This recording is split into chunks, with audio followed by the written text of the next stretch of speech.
Olá, estimado irmão e irmã na fé em Jesus Cristo. Nós iniciamos este momento devocional em nome de Deus Pai, Filho e Espírito Santo. Amém. Façamos oração.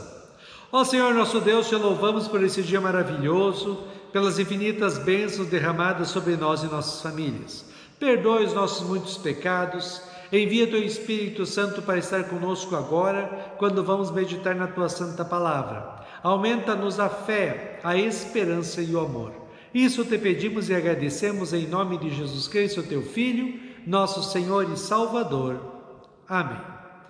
Que a graça, a paz e o amor daquele que veio, daquele que vem e daquele que virá em glória, Jesus Cristo, nosso Senhor e Salvador, permaneça hoje para sempre com todos vocês. Amém.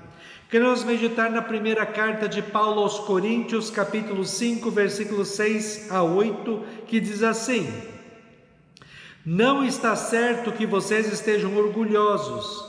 Vocês conhecem aquele ditado: um pouco de fermento fermenta toda a massa. Joguem fora o velho fermento do pecado para ficarem completamente puros. Aí vocês serão como massa nova e sem fermento, como vocês de fato já são.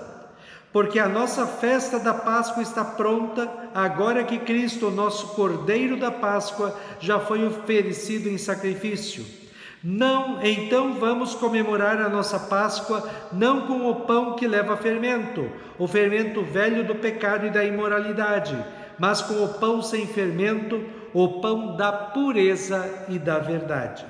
Que Deus abençoe as palavras em nossos corações. Amém. Chamado irmão e irmã, você já fez pão ou bolo alguma vez? Se fez, sabe que um dos ingredientes básicos é o fermento para o pão ou o bolo ficarem fofinhos, crescerem. Mas o fermento é um elemento estranho à massa e, embora a faça crescer, e isso é bom, é algo que não faz parte da massa. Assim também é o pecado, segundo o apóstolo Paulo. Deus criou o mundo perfeito. Não era para existir pecado, sofrimento, dor e nem a morte.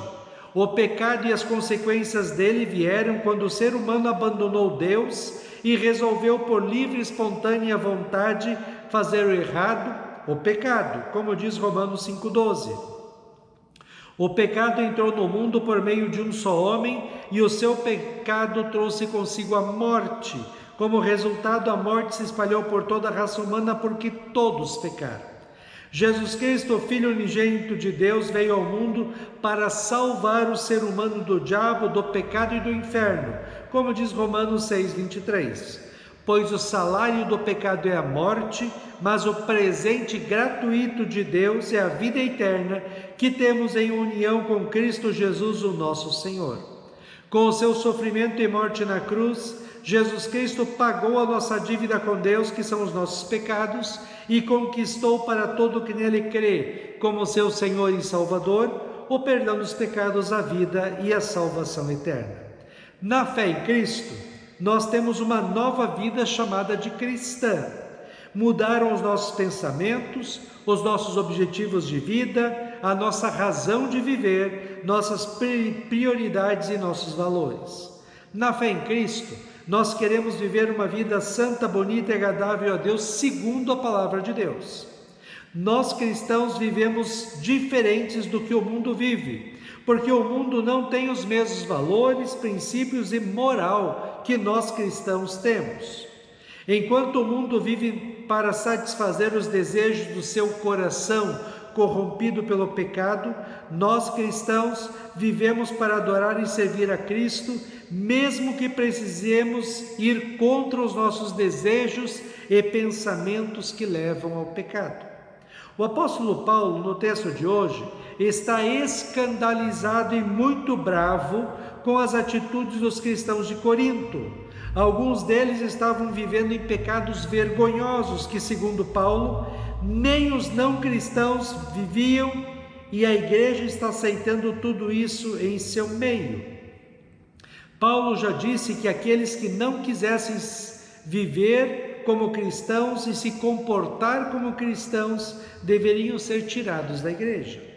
No texto de hoje, ele compara a atitude dos cristãos com uma massa de pão.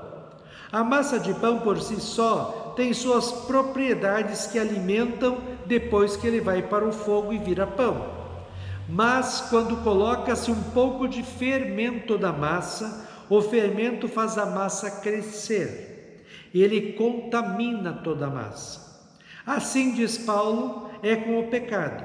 Se a gente faz ou consente com um pecado que até pode parecer pequeno, ele vai crescendo em nossos corações e em nossas vidas, até contaminar toda a vida da pessoa, fazendo-a perder a fé. Lembrei do texto de Tiago 1, 13 a 15, que fala sobre esse pecado. Diz assim: quando alguém for tentado, não diga, essa tentação vem de Deus, pois Deus não pode ser tentado pelo mal e Ele mesmo não tenta ninguém.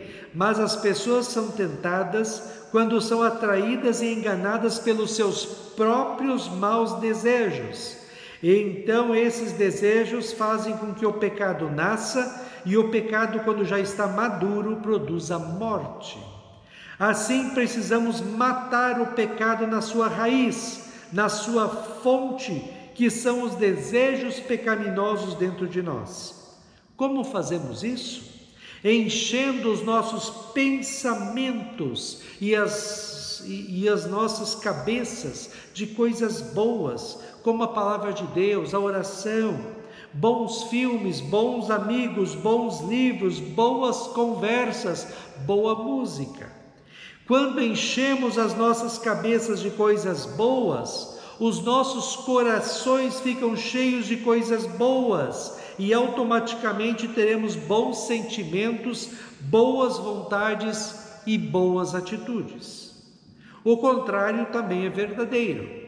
Se enchermos nossas cabeças de coisas ruins e pecaminosas, nossos corações ficarão cheios de coisas ruins e pecaminosas e teremos desejos ruins e pecaminosos.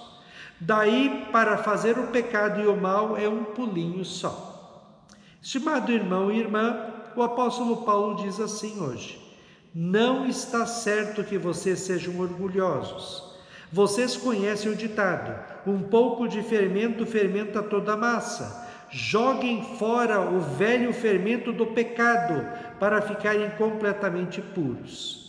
Precisamos ter consciência que estamos em uma guerra espiritual terrível contra o diabo, o mundo e a nossa vontade corrompida pelo pecado. Somos tentados diariamente a abandonarmos Deus, Sua palavra, oração, igreja e vivermos em pecados, nos preocupando somente com as coisas materiais desta vida. Como cristãos, não podemos nem viver, nem aceitar como certos pecados que socialmente parecem pequenos. Uma pequena mentira, um pequeno deslize de conduta, um palavrão, uma conversa indecente. Lembremos sempre do fermento. Um pouquinho de fermento contamina toda a massa e muda suas propriedades.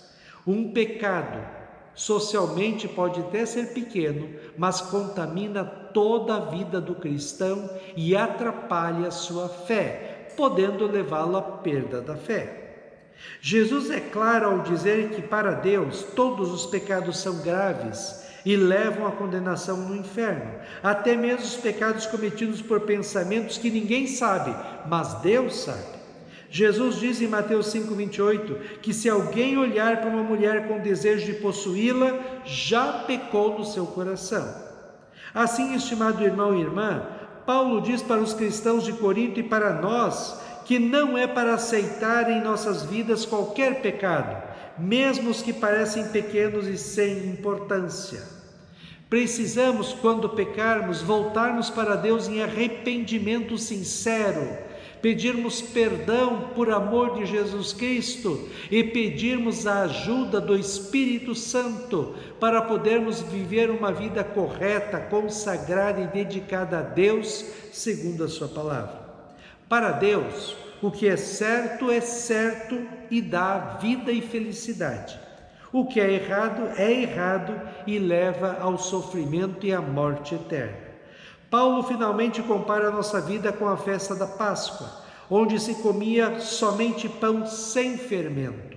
E ele diz que é para nós não deixarmos o fermento do pecado entrar em nossas vidas, mas vivermos uma vida pura, santa, bonita e agradável a Deus, segundo a sua palavra, pois mais cedo ou mais tarde estaremos no céu, onde não haverá mais pecado nem morte. Paulo diz no final do texto de hoje algo fantástico para as nossas vidas cristãs. Diz ele: então vamos comemorar a nossa Páscoa não com o pão que leva fermento, o fermento velho do pecado e da imoralidade, mas com o pão sem fermento, o pão da pureza e da verdade. Vamos enfrentar e vencer as tentações para o pecado, enchendo nossas cabeças e nossas mentes e nossas vidas da palavra de Deus, da oração, e vamos juntos de outros cristãos na igreja vivermos em comunhão, para que possamos viver uma vida consagrada a Deus, na certeza de que somente assim seremos felizes aqui, receberemos bênçãos de Deus, amparo e proteção, até chegarmos aos céus. O Salmo 51, 10-12 diz assim: ó Deus, cria em mim um coração puro e dá-me uma vontade nova e firme. Não me expulses da tua presença, nem tires de mim o teu Santo Espírito. Dá-me novamente a alegria da tua salvação e conserva em mim o desejo de ser obediente. Amém. Façamos oração. Ó Senhor nosso Deus, nós te louvamos porque nós somos cristãos. Recebemos Jesus em nossos corações, em nossas vidas, através da tua palavra e do batismo. Que nós possamos viver longe do pecado e que possamos viver uma vida consagrada a ti. Que as nossas vidas, mente e coração estejam cheios da tua palavra, da oração, da igreja. Que possamos evitar toda forma de pecado e possamos viver uma vida santa, bonita e agradável a ti. Ó Deus, fica conosco neste dia, cuida de nós e dá-nos sabedoria. Isso te pedimos e agradecemos em nome de Jesus. Amém. Receba a bênção do Senhor. O Senhor te abençoe e te guarde. O Senhor faça resplandecer o seu rosto sobre ti e tenha misericórdia de ti. O Senhor sobre ti levante o seu rosto e te dê a paz. Amém.